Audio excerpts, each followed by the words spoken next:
বাংলাদেশের তো ২টা ম্যাচ হইছে, তো হংকংয়ের সাথে তো ভালোই খেলছিল, তো দেখলাম ভালোই খেলছে। পরে যে শ্রীলঙ্কার সাথে হইলো, ভাবছিলাম যে খুব আড্ডাআড্ডি লড়াই হবে ম্যাচটার ভিতরে, যে বাংলাদেশ জিতবে এমন একটা আশা ছিল। কিন্তু কালকে যে খেলা দেখলাম বাংলাদেশের, তানজিদ তামিম, ইমন সবাই দেখলাম ডাক ডাক।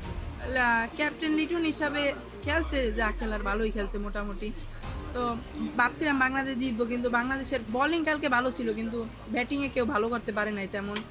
তো আরেকটা ম্যাচ আছে, দেখা যাক। একটা জিতছে একটা হারছে, তো পয়েন্ট টেবিলে বাংলাদেশের এখন ৩ নম্বরে অবস্থান করতেছে। তো আফগানিস্তানের সাথে যদি জিতে তাইলে তো একটা চান্স থাকবো। আর যদি ১৬ তারিখে ম্যাচ আছে, ইয়ার দিকে কয়টার দিকে, ৭:৩০টার দিকে মনে হয় ম্যাচ আছে, ওইটা যদি জিতবো জিতবো, নাহলে তো বাংলাদেশ এশিয়া কাপ থেকে বাদ। বাংলাদেশের একটা সমস্যা আছে, বাংলাদেশ হচ্ছে মারতে একটু ভয় পাই ভাই। তার শ্রীলঙ্কার হচ্ছে সেরকম একটা ইয়া নাই যে মারলে আমি আউট হয়ে যাব বা এরকম হয়ে যাব। এটা হচ্ছে একটা ইয়া, মনে করেন দেশের একটা ইয়া থাকে না, যে বাংলাদেশের একটা ইয়া আছে যে মারলে যদি আমি আউট হয়ে যাই পরে কি হবে, এরকম একটা। কিন্তু শ্রীলঙ্কার ওরকম নাই। না, মেহেদি কালকে শেখ মাহাদি ভালো বল করছে, তো উইকেটও নিছে, আর রান করছে তেমন ৯ রান করছে, ৪ বলে ৯ করছে। তো মাহাদি কালকে ভালো বল করছে, কিন্তু শরীফুলের বলটা খারাপ হইছে, খালি মাহাদি ভালো বল করছে।